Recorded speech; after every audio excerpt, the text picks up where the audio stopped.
beware of 419. Hello everyone, welcome back to my YouTube channel. My name is Adesola. For those of you who are new to my channel, please do not forget to subscribe. Click that button right now. Welcome to another episode of Legal Monday. If you are new to my channel, Legal Monday is a show where I get to talk about legal terms that everyone should know. These are terms commonly used in and out of the court that every individual should know. I will be talking about Latin terms that legal individuals love to use, from a lawyer to a law student to a law lecturer to a law professor. Everyone in the legal field must have used before. Okay, so getting into the Latin expressions legal individuals love to use, I will be starting with res ipsa locutor. Res ipsa locutor simply means that the fact speaks for itself.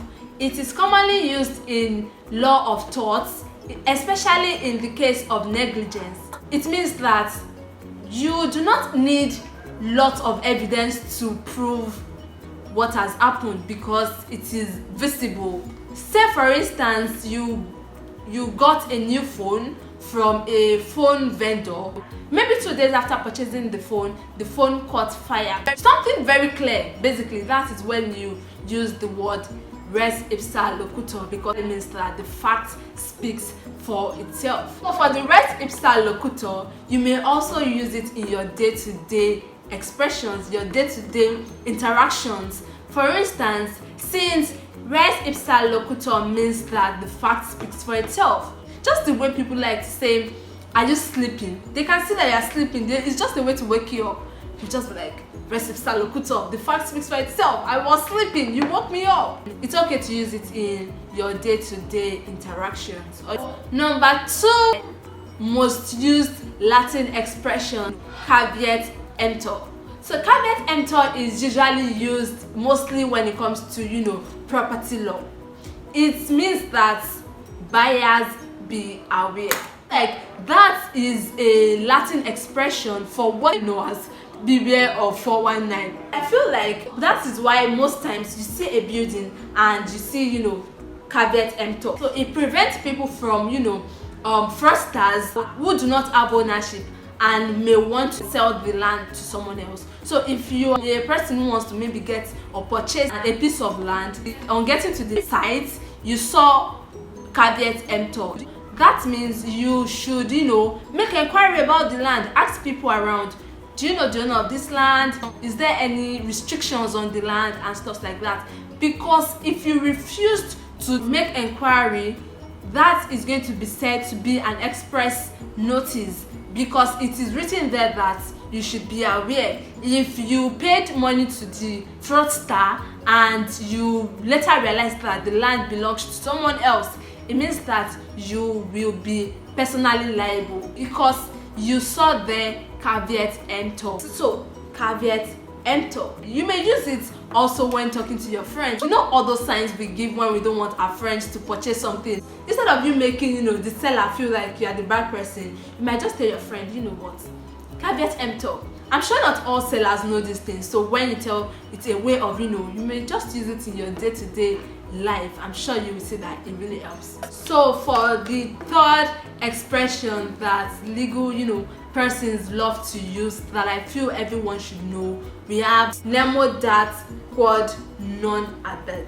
So what this Latin expression means is that you cannot give what you do not have.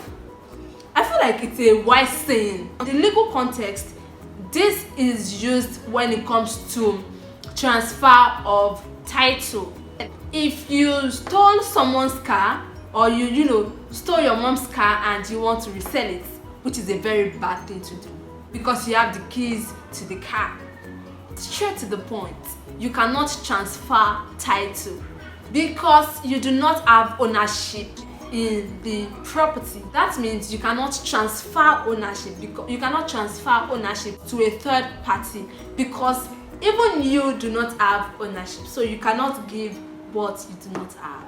You may also use that in day-to-day interactions. For instance, your friend came to you for money, and at that point in time, you do not have the money. You may just say, you know what, Nemo that quad none a bet. Yes, because you cannot give what you do not have. You do not have money at the moment. Quid pro quo. I don't know why I find it a little bit difficult to pronounce this one. Is a Latin expression that is commonly used. Exactly, it means something for something. Give and take. I think that doesn't even do it. I think it's take and take. Yeah, something for something. So it is commonly used by prosecutors when they want to convince a person who has committed a criminal offense to witness against someone who has committed a higher offense, and they are promising that person who is to witness against that other person that has committed a higher offense, mitigation of punishment. So it means that they are telling the person, don't worry, if you witness against this person, your own punishment is going to be mitigated because you have helped us in achieving this. It may be used in day-to-day interactions. For instance, someone asks you for a favor and you're like, let's do this quid pro quo, like let us do this something for something, exchange favors. So the last expression that I will be talking about for today is certiorari. Certiorari is a motion or a request made to review a certain decision that has been made by a lower court. So for instance, you went to court, you went to the High Court, and there was a decision made, but you are not satisfied with that decision. You may decide to proceed to the Court of Appeal. In order for the Court of Appeal to be able to decide over the case, you will need to apply for a certiorari. So a certiorari is a request. In legal practice, it is commonly referred to as the writ of certiorari. It's a Latin expression that is commonly used. With that, we have come to the end of today's episode of Legal Monday with Adesola. If you have not yet subscribed still, please subscribe now. Yes, let us do this quid pro quo. You get this information and I get your subscription in return. So yes, thank you for tuning in today. Bye.